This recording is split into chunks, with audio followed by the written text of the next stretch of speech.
Good afternoon, everybody. My name is B.Y. Chin. I am a professor in medical biotechnology at the School of Health Sciences at IMU. Welcome to the live series talk. Today is the third talk in a series of 4.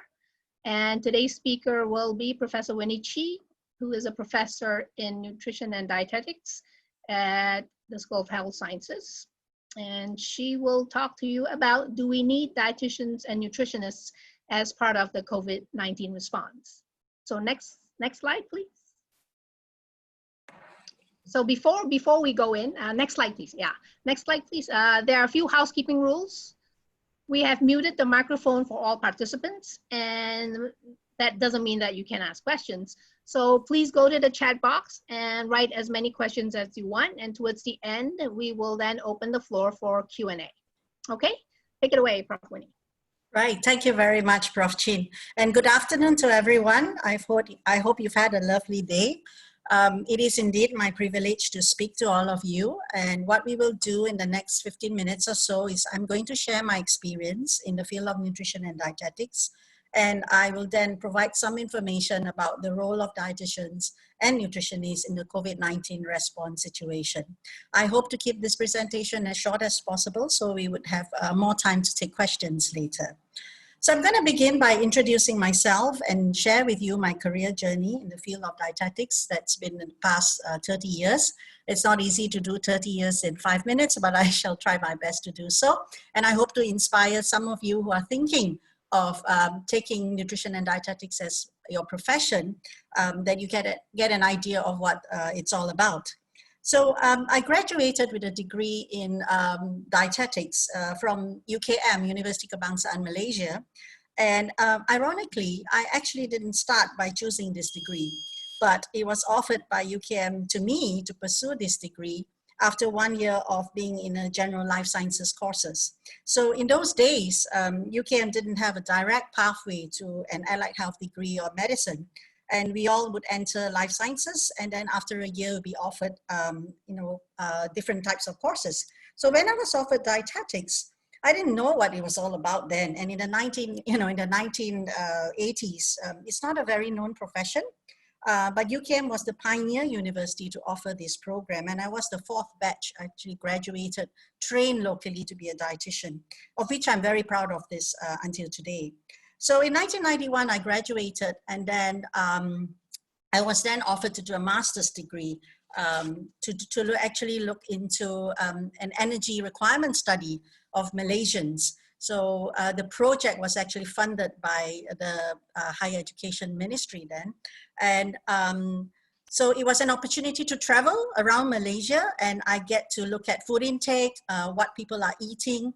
That was the topic of my master's degree. And I was also measuring energy requirements of Malaysians from different walks of life. And we wanted to come up with an equation that will actually predict how much calories that Malaysians would need. So that was so interesting for me. And I took on the master's project. I graduated in 1994.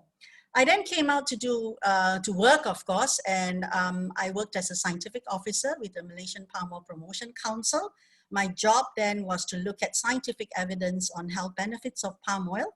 I had the opportunity, the privilege actually to work with Tan Sri Augustine Ong, who is the palm oil man. Spent a year with him, learned a lot from him. He was a very good mentor.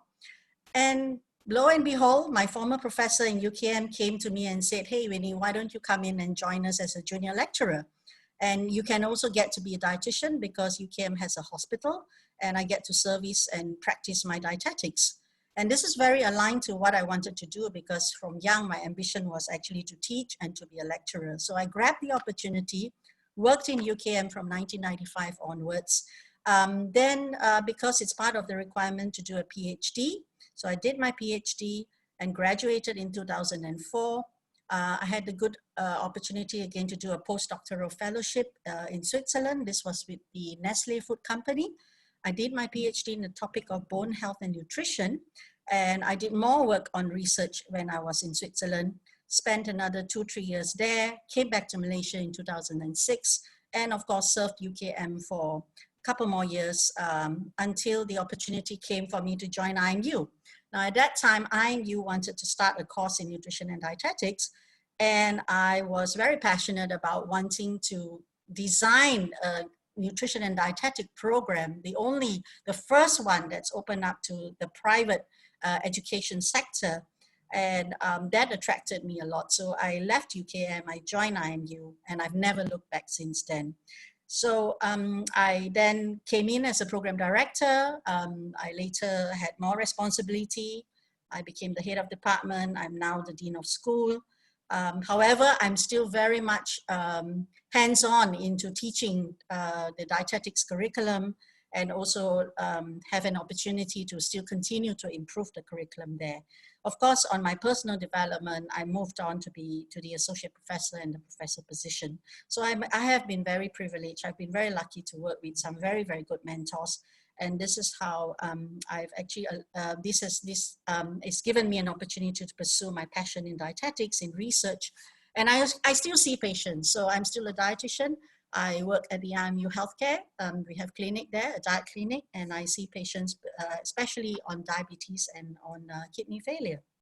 So I would say to those of you out there, my motto in life had always been, never say no to opportunities, because if you open one door, the other door will just continue to open. So that has been my motto, and I hope that this will also resonate and inspire some of you to have that same motto when you want to look into your career progression.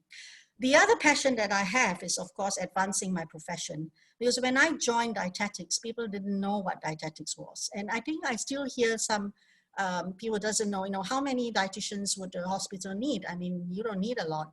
Yes, it's true many years ago, but now no, because in fact, most hospitals, every hospital now has dietitians.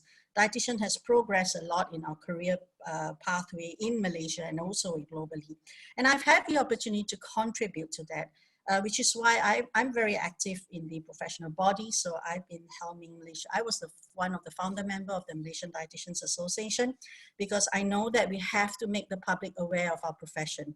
It is so important that Malaysians learn how to eat well. It is so important we recognize the role of the dietitian, because we hear a lot of people are giving diet advice. Your neighbor is probably giving you diet advice as well. But it is important that that Malaysians get advice from qualified people.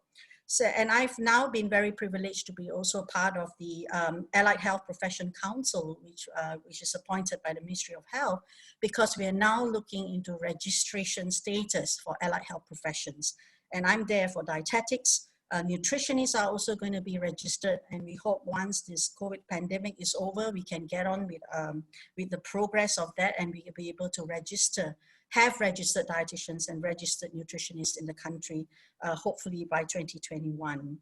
I've also been active internationally. I contribute to looking at dietetics education in the Asian region, and I'm also active in the International Confederation of Dietetic Association, where I'm very privileged, again, very fortunate that the IMU curriculum has been benchmarked against the ICDA. And we are one of the first curriculum to be actually accredited by the ICDA. So I hope you appreciate that this short sharing of my career. The sky is the limit, but I guess what you need to do is to consider working very hard for your career. I mean, I think many of my colleagues who are in academia, whom we do research, we do surveys, we teach, our life, your career is your life, and therefore it doesn't feel like a job, because we love doing it. So I guess another thing is that is to look into what is so great about this nutrition and dietetics field that is so fulfilling for me. Well, for a start, I think I mentioned that even if I didn't choose to do dietetics in my early days, if I could go back in time, sincerely, I tell you, I would not have chosen anything else. Being an ND and being an academic, I get to live my ambition. I've always wanted to teach and imparting knowledge to someone to improve their lives. I tell my students, food is life. The difference between what we as dietitians do and what doctors do is that we spend a bit more time with our clients. We get to know their life, because food is part of everyone's life. It's relevant to everyone. From womb to tomb, in good health, in ill health, everyone needs to eat. So it's actually something that it is a career, a profession that's fulfilling, because you get to practice it at home for yourself, for your family, and what better, you also get to impart it to your clients or your patients. And when you see them get better and they appreciate what you've done, I think that is the best thing of all. So because I like imparting knowledge, I like helping people. So that's why I'm passionate about this profession that I'm in. The other thing is I get to practice clinical dietetics. And I think that is also very fulfilling, because clinical dietetics is it's actually doing food as medicine. So we work together in a team. Believe me, it's very important that we have good relationships with the doctor, with the nurse, with the pharmacist that's looking at the holistic care of the patient. But the food aspect, where people can recover because of lifestyle diseases. Now there's a lot of issues with lifestyle diseases in Malaysia. And having an opportunity to actually contribute because of your expertise, I think to me that is very fulfilling. There's also an opportunity to gain professional qualification. Many people ask me, if you're a dietitian, I mean, like, what areas do you specialize in? And I think that is, you can actually specialize in all areas that's related to the medical area. You can be a pediatric dietitian, you can be a renal dietitian, you can be specializing in diabetes. So for me, obesity, diabetes, renal, these are the areas that I work more in. I see patients more in this area, and you gain more knowledge in it. So I think that's fulfilling for me. And of course, you can go ahead and do your master's, your PhD, like what I did, because I'm in academia, so I have to do a PhD. But otherwise, I know of my friends who do an MBA, they are certified diabetes educator, they become health coaches. So it's so it's a versatile degree that you can do simply because everybody needs to eat. And if you have the expertise to tell people how to eat well in order for you to live a long and fulfilling life, I think that is what really drives me in and continuing to enjoy being in this area of nutrition and dietetics. You can be creative, you interact with people. There's opportunity to also travel. A lot of us go and update ourselves by attending conferences. We talk to colleagues across the globe. We pretty much share a lot of the management style. We share interests, we share our expertise together and see what are the best practices across the globe, across the world in different regions. And that is actually also very fulfilling if you come into this profession. And of course, the opportunity to do research. So because I'm in a university, so I have to do research. And I enjoy doing research because it adds to new knowledge. Nutrition science is always evolving. I'm sure you are aware that, you've heard that many years ago, you're not supposed to eat eggs. Egg yolk is bad for you. You can only eat eggs 3 times a week. Today, the science says you can eat eggs every day. It's not an issue. So the evolving science is exciting, and you have to keep updated. Otherwise, people will say, well, what's going on with nutrition? But that is the whole thing. If nutrition it's evolving, it's a very young science. There's a lot more things we don't understand about diet and our health, and therefore it provides an opportunity for us to do more research and to add to new knowledge. And if you're not into research, then it provides opportunity for you to actually ensure that you keep up to date to what's the latest in nutrition science, so you can help your client better. So there's so many reasons. I could go on and on as to why I love this profession. But I guess you get it. The key thing is the sky is the limit. As long as you're clear about what you're passionate about. And I think therefore it's worthwhile to consider coming into this profession if you like. So I'm now going to move on to talking specifically about dietetics and are dietitians relevant in this COVID-19 situation? And I'm sure from my description of what dietitians do, you would say, absolutely yes. It's a resounding yes. But what is one aspect of that dietitians do that perhaps not many people know is this is the time where clinical dietetics has become so important. So there are 2 main scenarios where dietitians is actually the backbone. We are the behind the scenes team. You see the doctors out there, you see the nurses out there. And we really appreciate what they do, as frontliners. But also, the dietitian is also part of that front line. You may not see us so visible, but we are the ones feeding the patients. And the first thing that we need for dietitians here is the clinical dietitian. And specifically, if you specialize in critically ill patients. So we have dietitians who spend more of their time looking after ICU patients. And these ICU patients need to be fed, but they can't be fed normally. So they normally would be fed through feeding tubes. These feeding tubes go from either nasopharyngeal, from the nose down to the stomach, or for some very, very small amount of patients, it may go directly into the stomach. So critical care dietitians work with people who have been admitted to the ICU in life-threatening condition. They are highly skilled. They develop knowledge and expertise to look into the issues surrounding critically unwell patients like the COVID patients. They may experience multiple organ failure for the patients, right? So this is a complication that is often seen in critically unwell patients. And it is very important that dietitians need to assess what is the nutritional demands for the patient. So we know that overfeeding calories is harmful to ICU patients, especially during the acute phase of the illness. So you're looking at tapering down, you're looking into giving just enough for the patients and then stepping up later as the patients recover. So dietitians need to take into consideration the treatment, the intervention that the patient is having, and to ensure that these nutritional needs are actually met. And why is nutrition important? There are tons of evidence out there that you can actually shorten the length of stay in the ICU if a dietitian is there to actually prescribe, assess, and prescribe the right nutrition.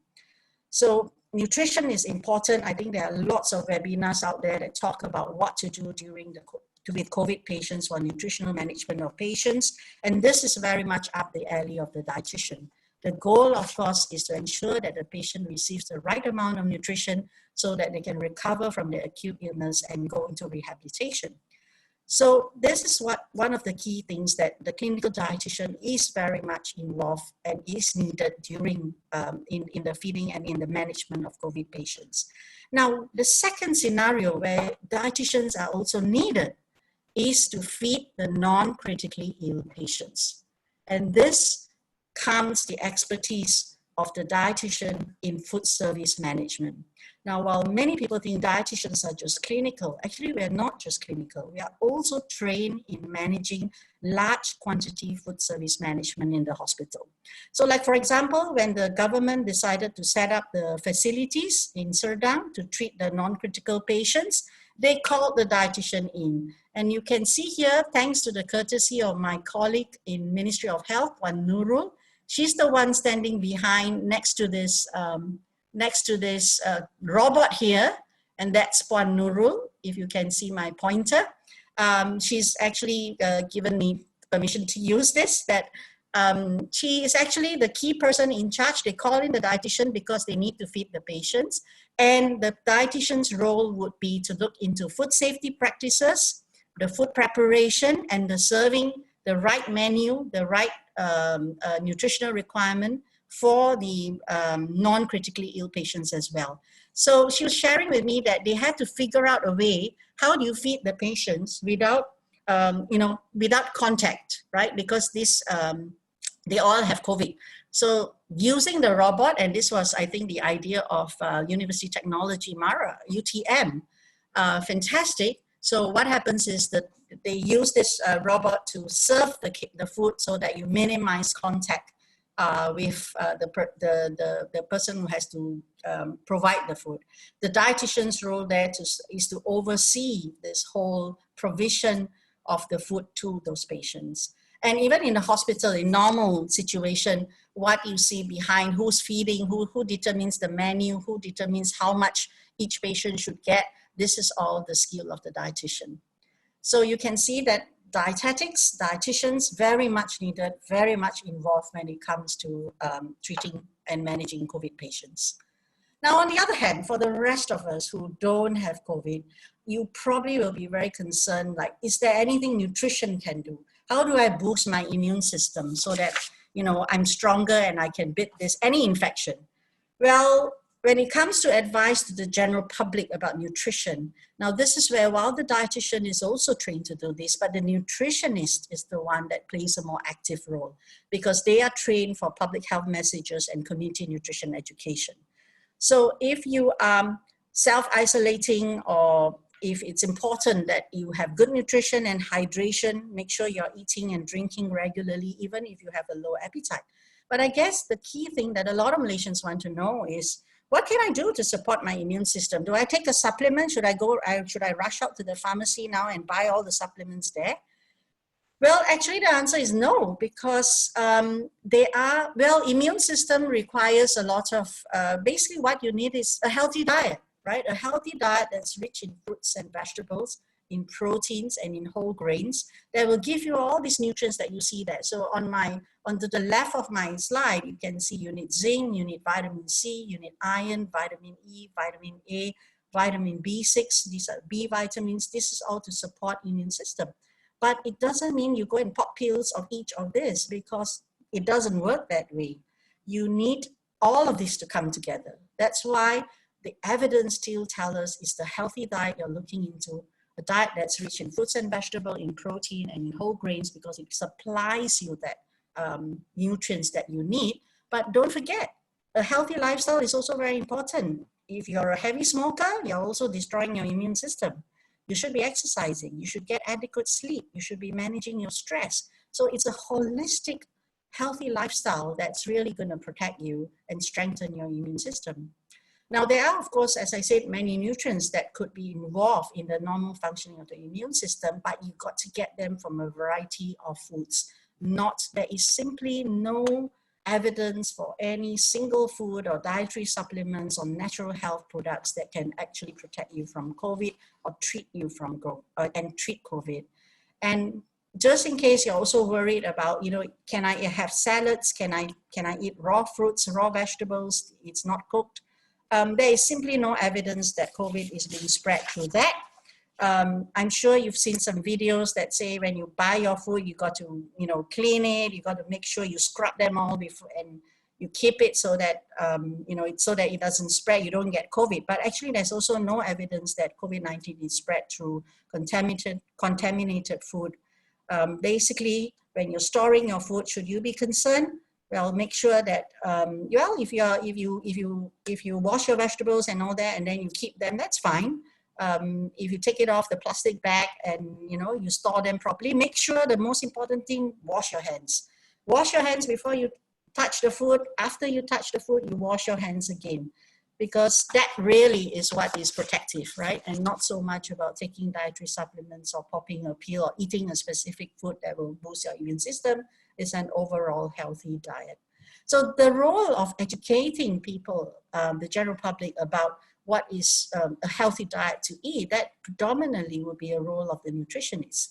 And then when you talk about managing patients who are already admitted for COVID, looking into quantity food feeding, looking into specific clinical aspects of how to manage these patients, that would be more the role of the dietitian. So really, the field of nutrition and dietetics is very much involved when you talk about COVID-19. And I hope I've given you a short excerpt about what that role is and how important that role is. And I think, BY, that's about all that I have to share. So back to you again. Okay. Thank you for listening. Well, we'd like to thank Professor Winnie Chee for a very comprehensive and very interesting talk on dietetics and nutrition, because I'm sure a lot of you, based on some of the questions that are asked, really are unsure about the difference between dietetics and nutrition. So, and which Prof Winnie did state at the end. So Prof Winnie, can you just talk a little bit more about the differences between dietetics and nutrition? Okay, nutritionists, right? Well, actually, it's the difference, the training is similar, except that some of these roles are slightly different towards the end. So first of all, both nutritionists and dietitian need to be very strong in nutrition science. We have to understand the principles of human nutrition, how diet actually affects the body, right? So that is true for both the profession.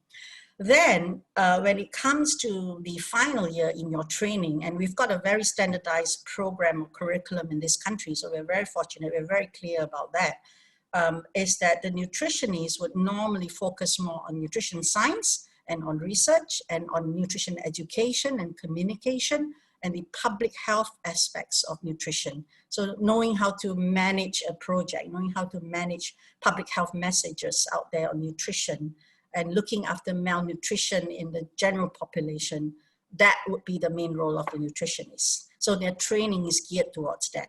But the dietitian, because in Malaysia, we need dietitians looking after the clinical aspects of the patient. So in the hospitals, in the clinics, when someone has a disease and an illness, we need dietitians there. So the dietitian, therefore, in their final year of training would go into such clinical management, would go into clinical practicum where they do their clinical dietetics in hospitals and clinics, and also look into the food service provision, food service management of patients and clients. So I think in some countries, the line is not as clear as in Malaysia, and they combine the two professions together. So you can be nutrition and dietetic nutrition, you know, they call themselves dietitian nutritionists. But that's in other countries, because there they've got probably an oversupply of nutrition and dietitians. So they've combined, they've merged the two professions together, right? But in Malaysia, we haven't done that. It will be two different, I mean, well, we're sisters. We're like combined, we're like conjoined twins, if you like, right? So we're actually sister profession. We talk about the same thing, but we just focus on different areas. So nutritionists focus more on public health and prevention, and dietitians would focus more on clinical management of patients. I hope that's you know, it's clear. You answered that question very well, because we have a question from Tatamo who basically just asked, you know, what's the difference between dietitians and nutritionists in the public health setting? In the public health setting? So in the public health setting, the nutritionists would do more preventive, and dietitians would probably look more into illness. So, you know, you've got a lot of people with obesity, heart disease, diabetes out there in public health as well, but then they would require dietetic advice. Okay. So to the participants, what I'm going to do is I'm going to integrate a lot of your questions, because some of your questions are very similar.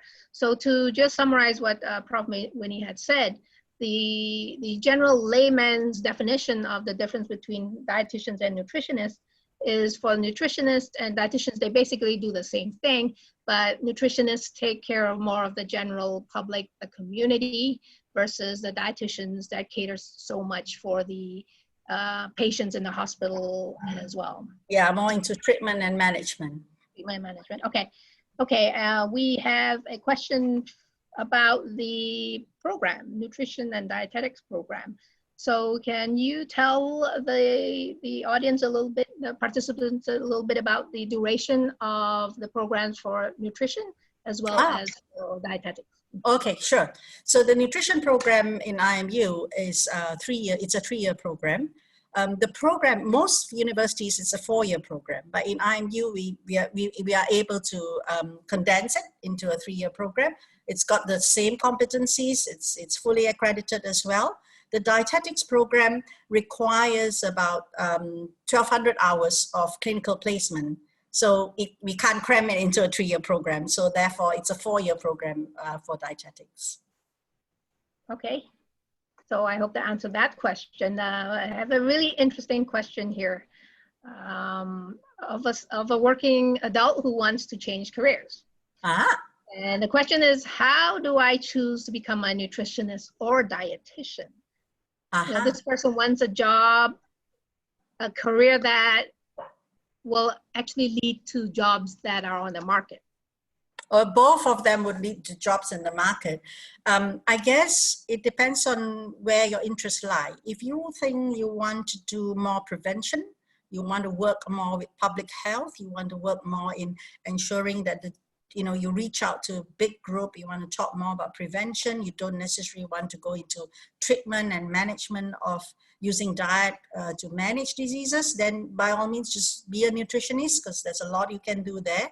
But if you feel that, okay, I think I want to also help people with diabetes, I want to help people with heart disease, I want to do more, I want to be in clinical areas, then yes, you have to choose to be a dietitian. So I hope that helps, yeah.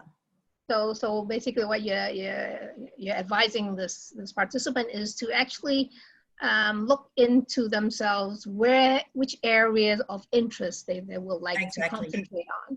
Yes. And so then that will then determine whether they want to become a dietitian or a nutritionist. Yes. Okay. Yes. Good. I think that's fair If enough. you want to work with people with diseases, you'll have to be qualified as a dietitian. Okay. Oh, I have a very interesting question.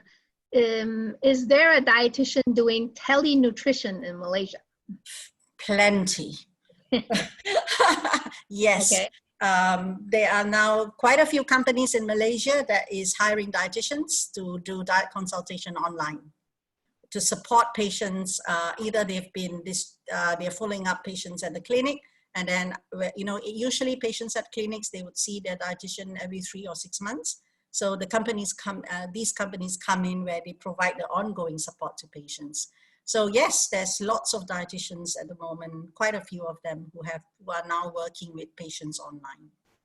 And are these dietitians also subjected to the same rules and regulations? Absolutely, absolutely. You still got to be qualified. You've got to do your internship. You have to be a dietitian trained, and you have all your ethics and professional conduct that you have to maintain.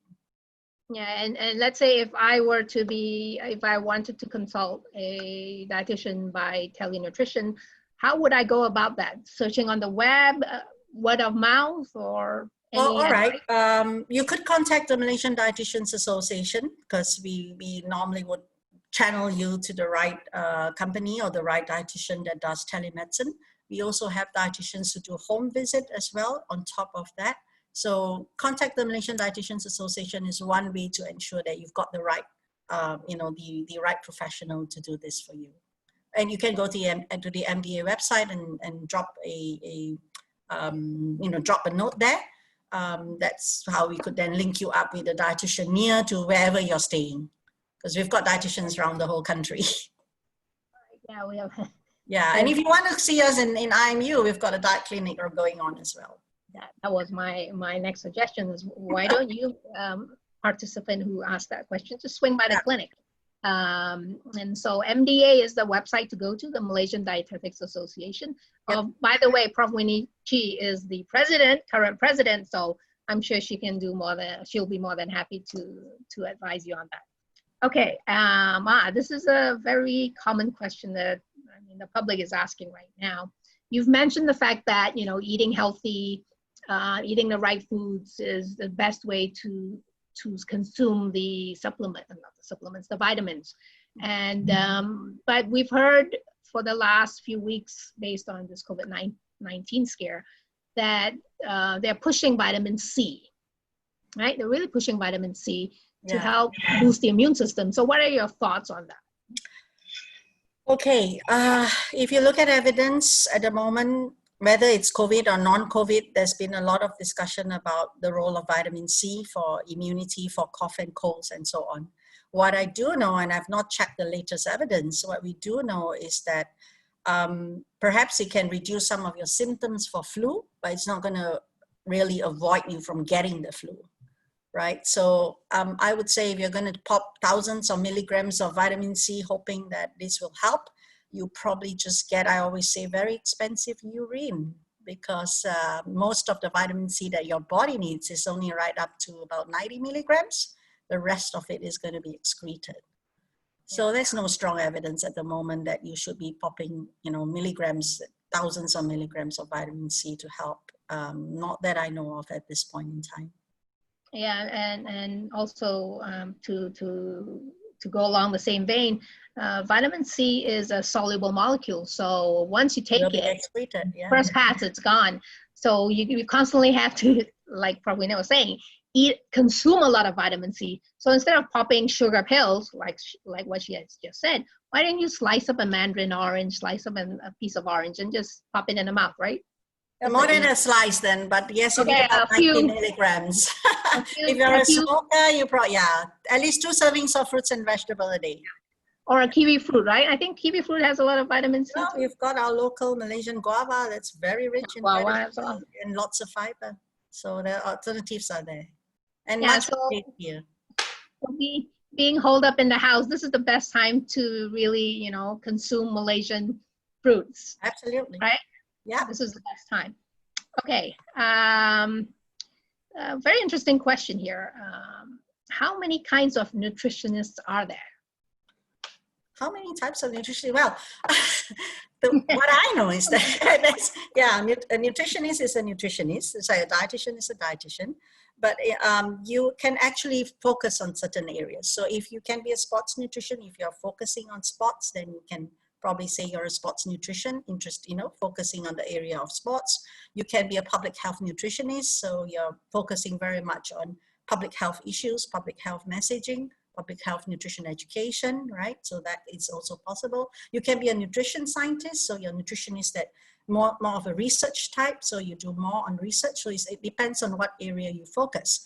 The thing about it in Malaysia is that we do not have, even for dietetics, we don't have like a specialized course, right? Whereas in other parts of the world, you can actually take a specialized course. So if I want to be a gastroenterology dietitian, the BDA has got specific, courses that you can undergo, and you can call yourself that, oh, I specialize in critical illness, or I specialize in pediatric dietitian.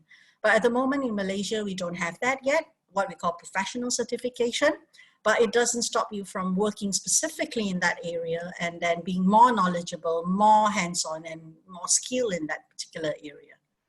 So I hope that answers the question. So it depends on your interest areas. Yeah. Once again, it always goes back to what the desire is. Yeah. And we don't have a specific credentialing I'm talking about. So basically, as long as your principal, you're qualified as a nutritionist, then it's up to you which area you want to specifically focus into. Okay, along the same vein, this is a very common question as well. If, let's say, this person wants to do a nutrition degree and chose clinical nutrition during the last year, okay, and has experience dealing with diabetes, cholesterol, and hypertension patients, can this nutritionist talk to patients or work with patients? Well, it's far, yeah, I do appreciate that, and I understand where the question is coming from. But as far as the allied health profession goes, the answer is no, because the role for nutritional management of diseases, you have to be a qualified dietitian. So you may be working in clinical nutrition, but most of the time, my colleagues in clinical nutrition work more on the research aspects, right? But the actual management of patients, that goes to the dietitian. Okay, another similar question is, let's say this person has a nutrition degree, but like to get a dietetics degree. What are the implications, and can they credit transfer or stuff like that? Yeah.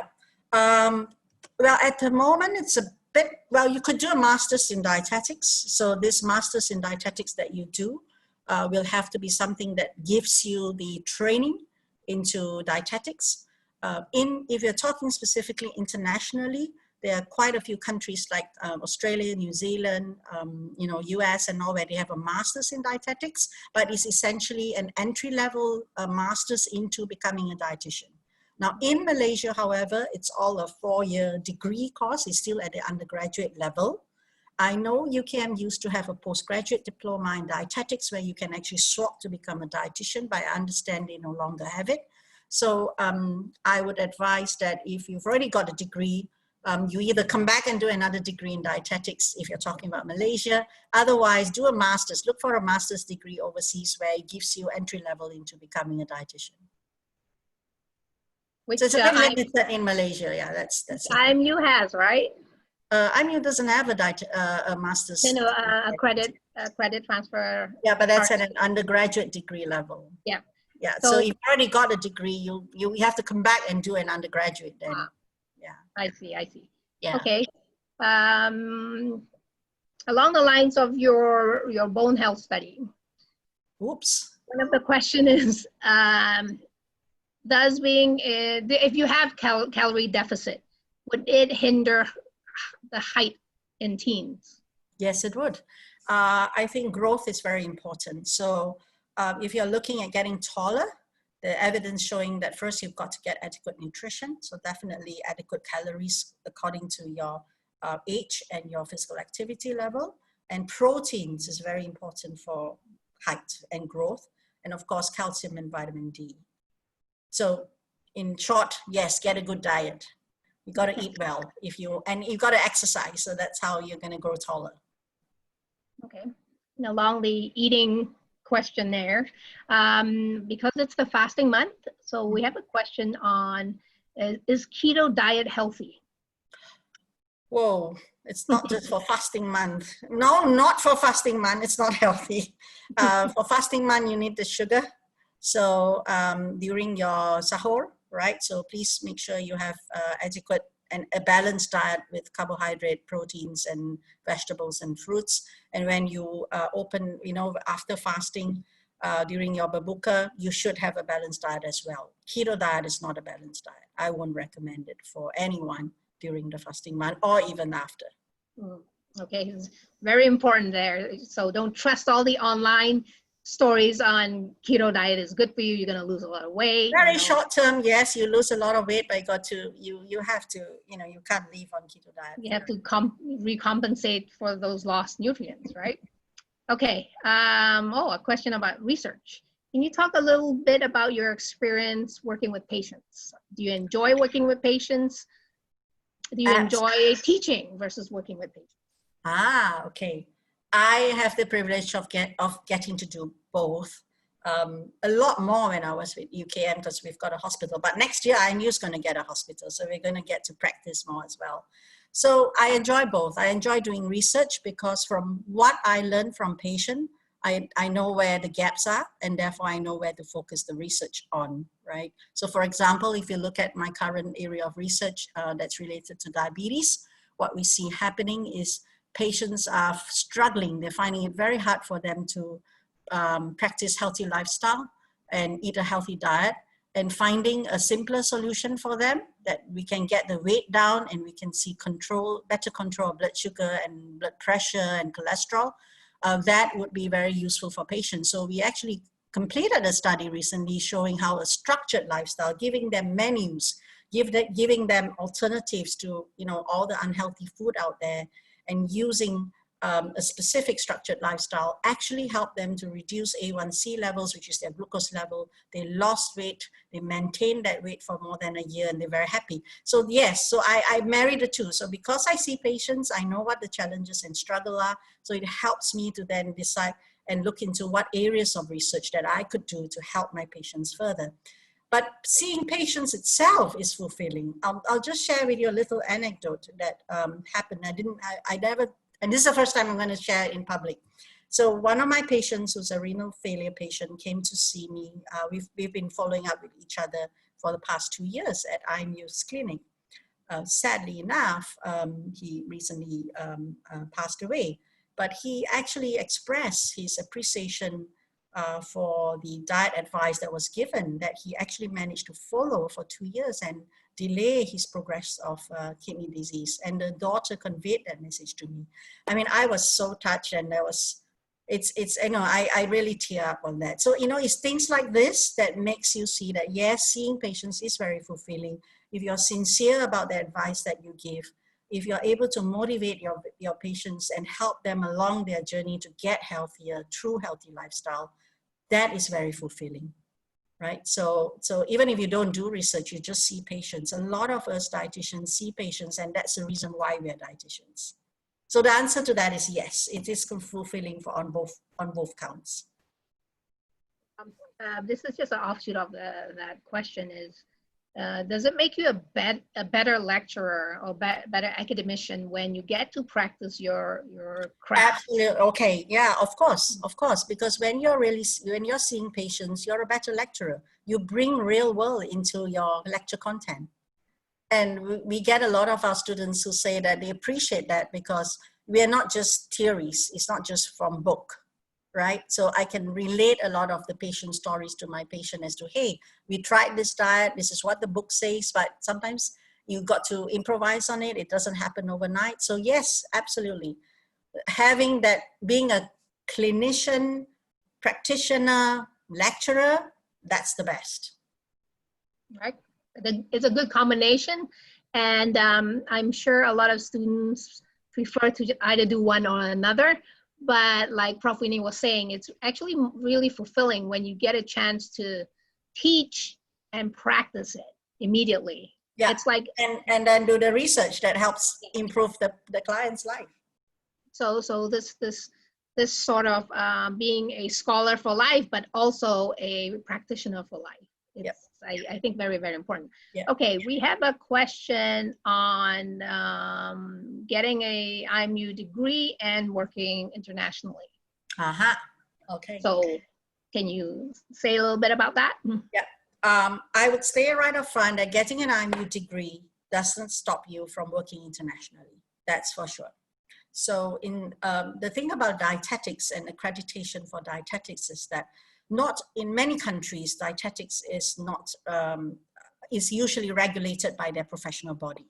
So I've written countless letters to, my graduates who want to work in New Zealand, wants to work in Australia, wants to work in Singapore, Brunei, and so on, just certifying that our curriculum is certified by ICDA. We've got the accreditation. These are the number of hours of practice that my students have done.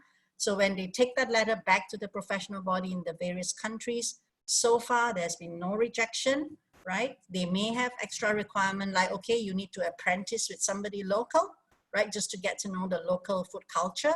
But after that, you can then register or you can become a dietitian and be a full member of the professional body there. Brunei government has given us an official document saying that they recognize the degree upfront. We've got graduates working in Singapore as clinical dietitian and also food service dietitian or even community, in the community as dietitians, not a problem. So I wouldn't say that it's difficult. You may need certain documentation and support from the university, but it doesn't stop you from working overseas. Because our curriculum is already benchmarked globally, that we've got the right ingredients in that curriculum, the right training. So just to sum up a little bit because there are a lot of questions on working abroad or coming in to get a degree and then going home, that the dietetics program and IMU has, like Prof Winnie was saying, is benchmarked internationally, the ICDA. Mm-hmm. So we are subjected to all the rules and regulations, meaning that an IMU degree, you will be able to go to ICDA sanctioned countries. Even without, not necessarily. Even without? Yeah, okay. Yeah, even without. Okay. All right.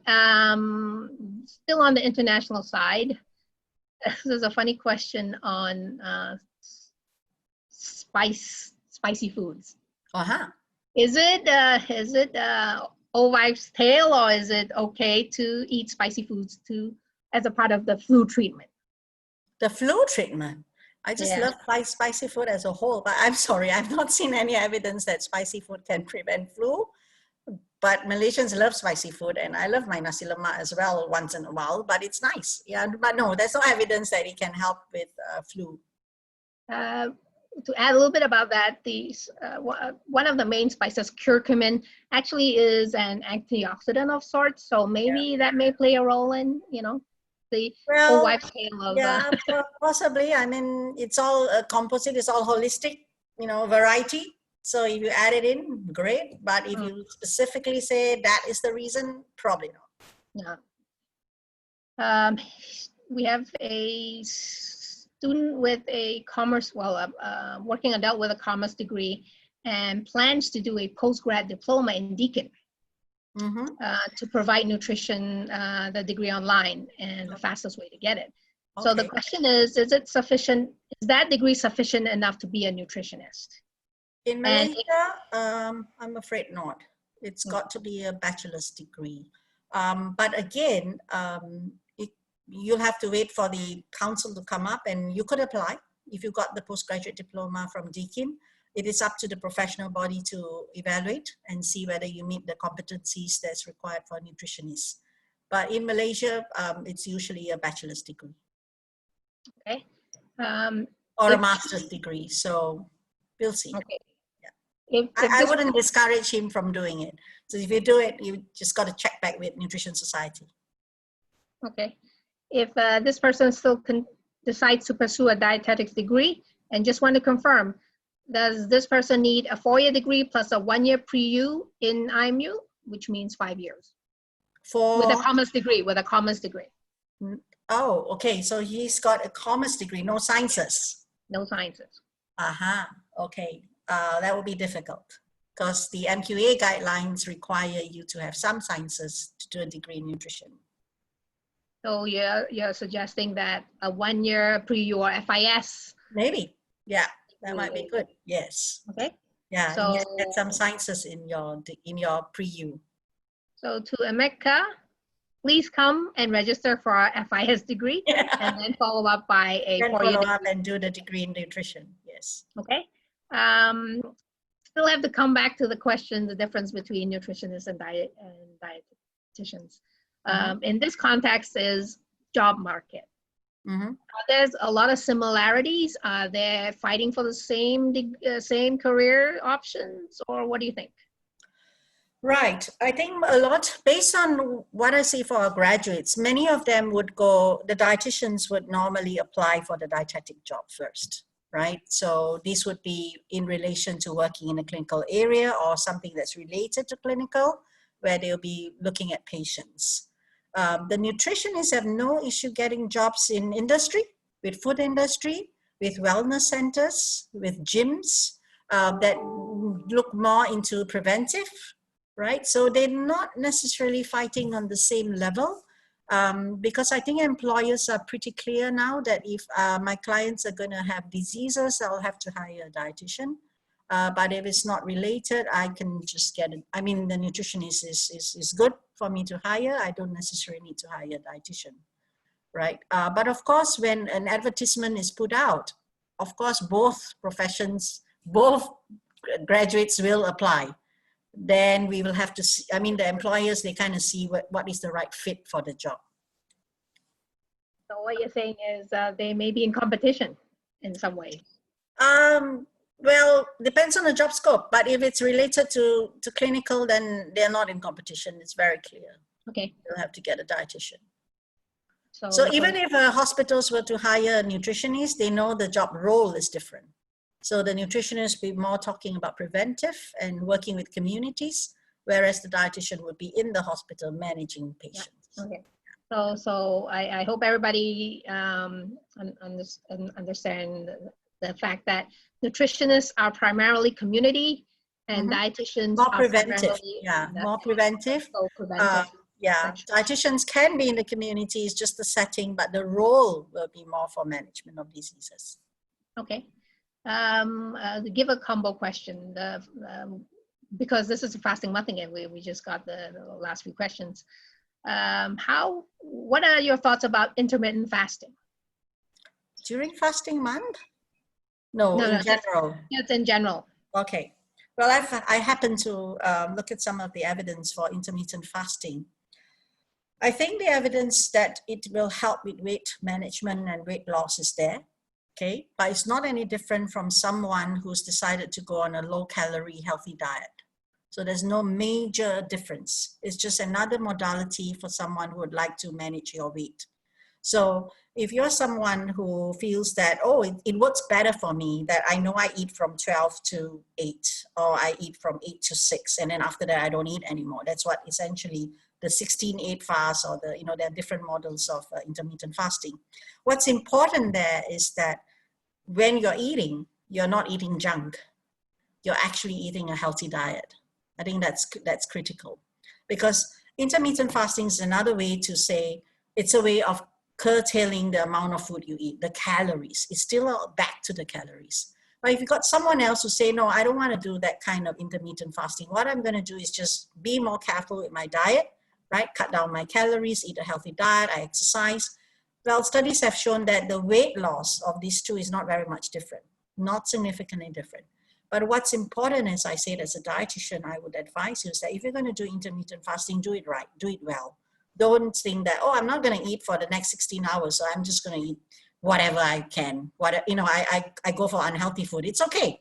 Well, that's wrong, because at the end of the day, the nutrients that you put into your body, it still matters, right? So if you want to do intermittent fasting, get a dietitian to help you how to do it right. Still eat a balanced diet no matter what. And and it's probably going to help you with the weight loss. But bear in mind, if you don't do that and you decide to just go on a low-calorie healthy diet, you probably lose the same amount of weight as well. Yeah.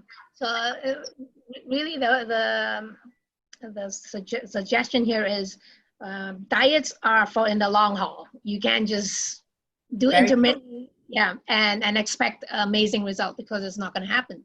So it's not like, January 1st, my New Year resolution is I don't eat chocolate, right? And that's not going to happen. So, like you said, consult with a dietitian, really have somebody to help you, because doing it yourself is very, very difficult, isn't it? Yeah, I think getting a good advice on how to do that is fine. I'm not against doing intermittent fasting. It's better than the keto diet. That's really cutting off a whole food group. So that's more dangerous. Yeah, but doing it right and making sure it's a balanced diet. It's a way of cutting down your calorie intake. And also, like you said, the support system is there for encouragement to make sure that you're on the right track. Okay. Yeah. This is a very interesting question here. When students want to decide whether to go into dietetics or to go into nutrition, is there anything that you would advise them to do, like shadow professionals?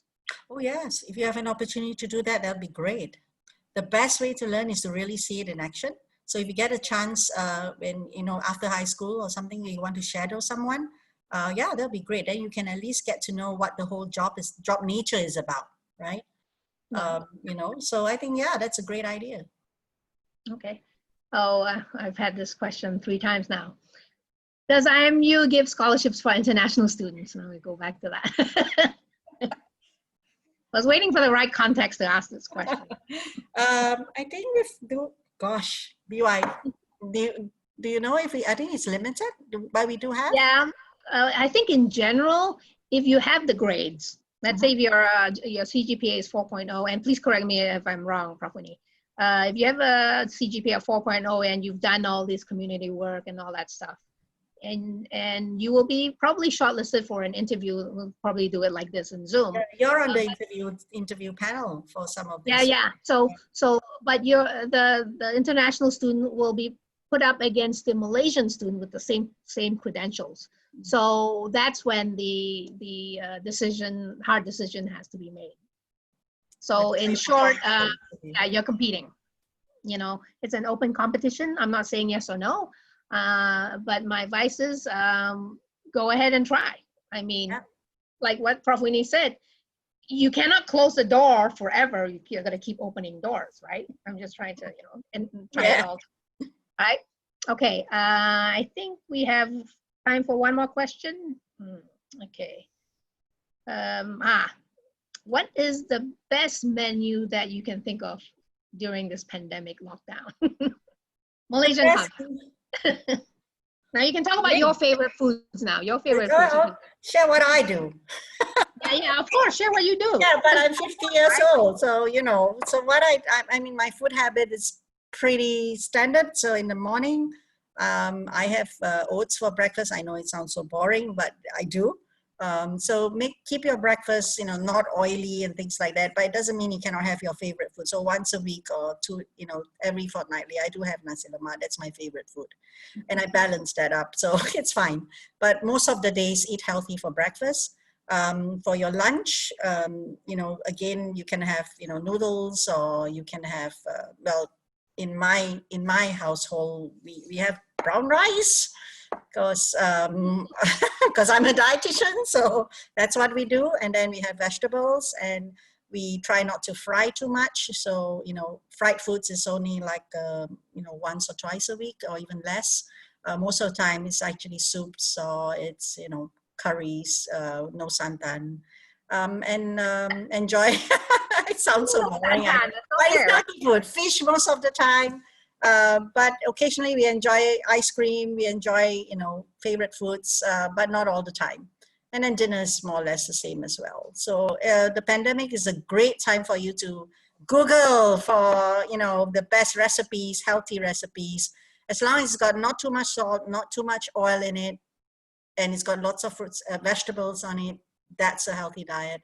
So yeah, go ahead and experiment some really healthy recipes. I've tried a few, and sometimes it works, sometimes it doesn't, but so the principle is the same. Just keep it healthy.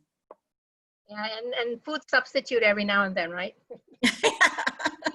Okay, the last question, I think I'm trying to tie everything up together, is if there are students out there that are thinking about going into dietetics or nutrition, but they are not sure, they have the inkling, they have the passion and the drive, but they are not sure to do a sort of health service kind of career. So how would you direct them? What do you mean a health service career? Which means you want that to do some service. yes. Well, I would say go for nutrition and dietetics, because as I say, food is life, and your expertise and your skill will always be needed. It's good for yourself, it's good for your family, it's good for your future family. You can help a lot of people when it comes to food and nutrition. So if you really can't decide what kind of service I want to do, you ask me, I will say go for an ND, because you'll never be out of a job as long as you're creative. Now with the social media platform, there are lots of knowledge you can share with people. It's very versatile. Yep. Okay, I'd like to wrap it up. There are just a few more questions coming in, but what we can do is the questions, we will tabulate them, and Prof Winnie will look at them and respond to them, and we'll post it on the same page that you registered on within the next week or so. Okay? So once again, thank you so much for participating, and thank you so much, Prof Winnie, for sharing your life story, thank you, BY. as well as your passion and drive. So for those of you still interested in health sciences, there'll be one more final talk next week on the role of medical biotechnology in this particular pandemic, and I'll be the speaker for that. So once again, thank you so much for participating, and I hope everybody have a nice, very long weekend. All right? Okay. Bye. Thank you.